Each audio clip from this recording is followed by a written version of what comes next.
नमस्कार भक्तों, आप सबका मेरे चैनल द स्पिरिचुअल टीवी 24 में स्वागत है।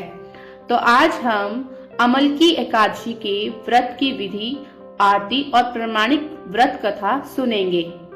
तो ऐसा कहा जाता है कि 1000 गोदान का फल देती है अमलकी एकादशी। एकादशी व्रत कथा।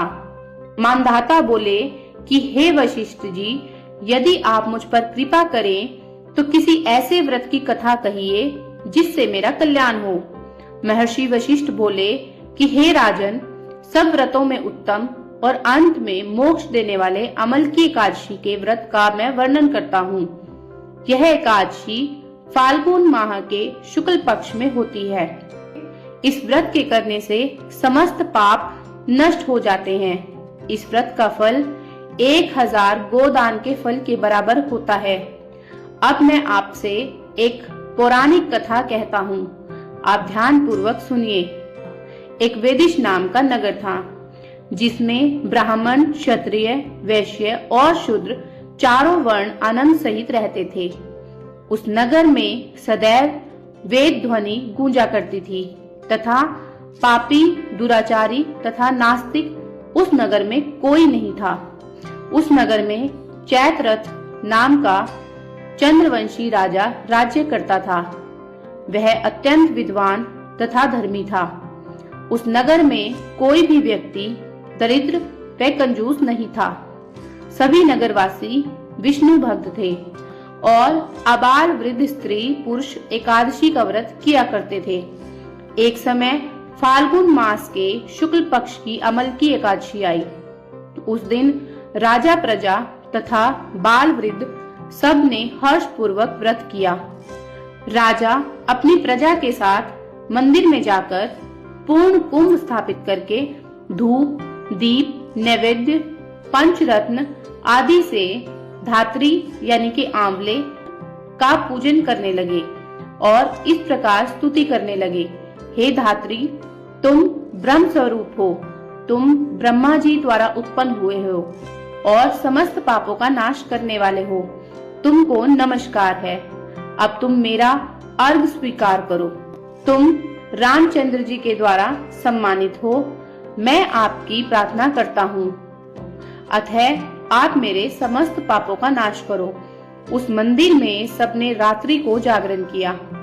रात के समय वहाँ एक बहेलिया आया जो अत्यंत पापी और दुराचारी था।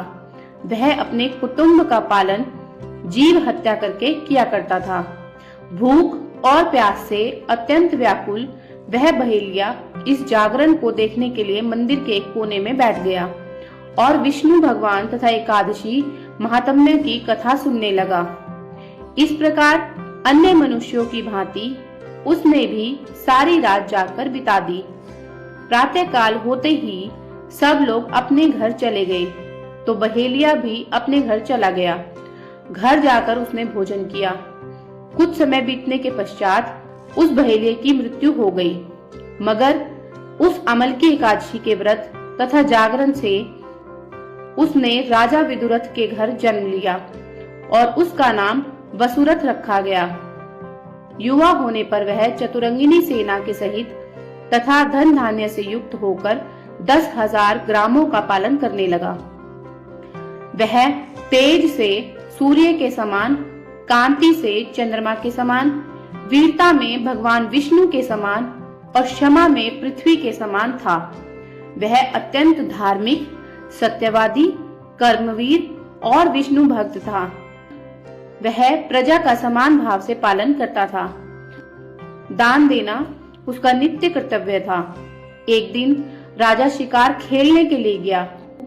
देव योग से वह मार्ग भूल गया और दिशा ज्ञान न रहने के कारण उसी वन में एक वृक्ष के नीचे सो गया। थोड़ी देर बाद पहाड़ी मलेच्छ वहां पर आ गए और राजा को अकेला देखकर मारो मारो शब्द करते हुए राजा की ओर दौड़े। मलेच्छ कहने लगे कि इसी दुष्ट राजा ने हमारे माता पिता, पुत्र पौत्र आदि अनेक संबंधियों को मारा है तथा देश से निकाल दिया है, अतः इसको अवश्य मारना चाहिए। ऐसा कहकर वे मलेच्छ उस राजा को मारने दौड़े। और अनेक प्रकार के अस्त्र शस्त्र उसके ऊपर फेंके। वे सब अस्त्र शस्त्र राजा के शरीर पर गिरते ही नष्ट हो जाते हैं और उनका वार पुष्प के समान प्रतीत होता है। अब उन मलेच्छों के अस्त्र शस्त्र उल्टा उन्हीं पर प्रहार करने लगे, जिससे वे मूर्छित होकर गिरने लगे। उसी समय राजा के शरीर से एक दिव्य स्त्री उत्पन्न हुई। वह स्त्री अत्यंत सुंदर होते हुए भी उसकी भ्रिकुटी टेढ़ी थी। उसकी आंखों से लाल लाल अग्नि निकल रही थी, जिससे वह दूसरे काल के समान प्रतीत होती थी। वह स्त्री मलेच्छों को मारने दौड़ी और थोड़ी ही देर में उसने सब मलेच्छों को काल के गाल में पहुंचा दिया।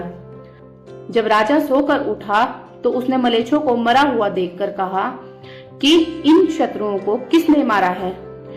इस वन में मेरा कौन हितैषी रहता है? वह ऐसा विचार कर ही रहा था कि आकाशवाणी हुई, हे राजा, इस संसार में विष्णु भगवान के अतिरिक्त कौन तेरी सहायता कर सकता है?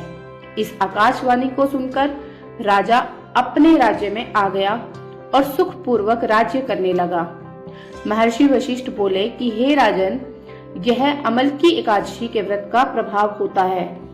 जो मनुष्य इस अमलकी एकादशी का व्रत करते हैं वे प्रत्येक कार्य में सफल होते हैं और अंत में विष्णु लोक को जाते हैं। तो भक्तों, ऐसी और कथाएं सुनने के लिए आप मेरे चैनल को सब्सक्राइब जरूर कर लें। धन्यवाद।